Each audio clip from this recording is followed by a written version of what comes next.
Baldurs Gate 3.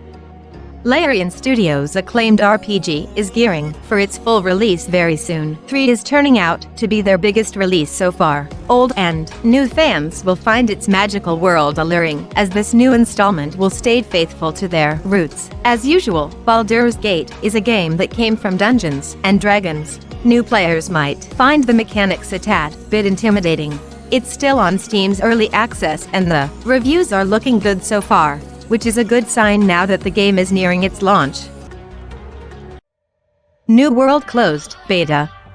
Amazon Studios isn't just limited to delivering packages and giving us the boys. They've been making games recently. Their previous project, Crucible, was unfortunately cancelled due to low player numbers. With that out of the way, the studio now has the focus to present their biggest project to date. It's an MMORPG that could compete with the big leads in the genre such as Warcraft and even FFXIV if they did this right. It takes players into an unforgiving high fantasy world where the possibilities are endless. There's not a lot of info available so far, but expect more to come before the game comes out this spring 2021.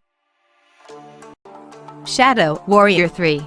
Return to the shoes of Lo Wang in this latest installment of Devolver Digital's over-the-top shooter. As a legendary warrior, stop an overwhelming demon army from taking over the world using a variety of free-running movements and some serious firepower.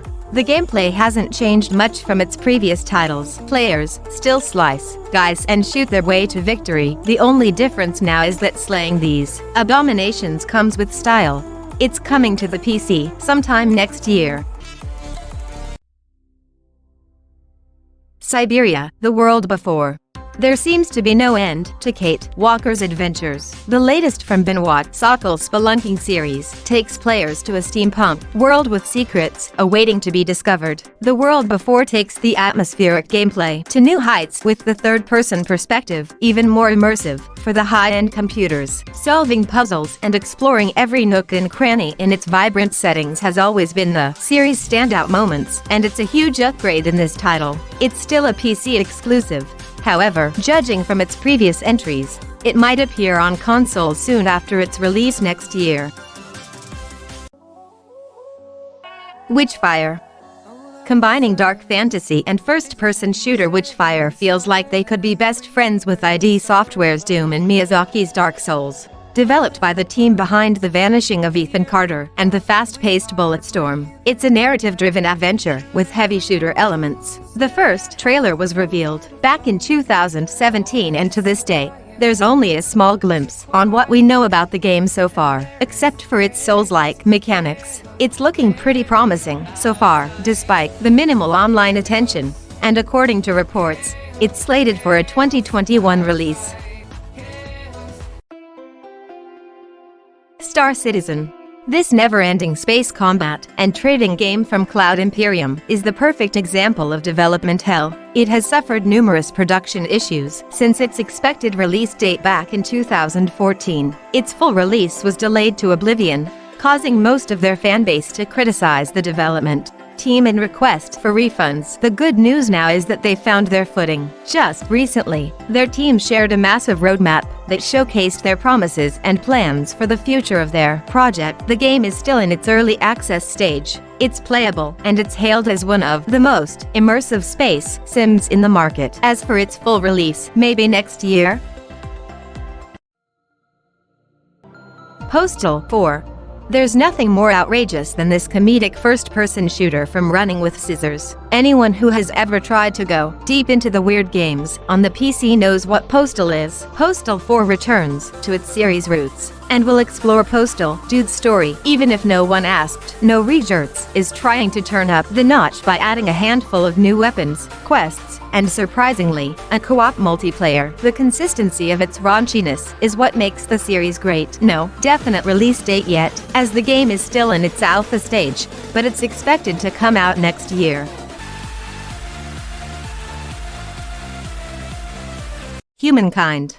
Developed by the same minds as the impressive 4X fantasy strategies, Endless Legend, and Endless Space, Amplitude Studios is taking on human history, instead of just sticking to one civilization. Like Sid Meier's Civ, Humankind will allow players to go through 6 different eras, from the pages of our own history. There's a lot of potential in this one, considering that strategy titles have become a mainstay genre for PC players. It's nearly releasing its release this April 2021, and it's not afraid to go toe-to-toe with the biggest 4X games on the market, despite its shared similarities. Mount and Blade Bannerlord. We have now reached uncharted territory.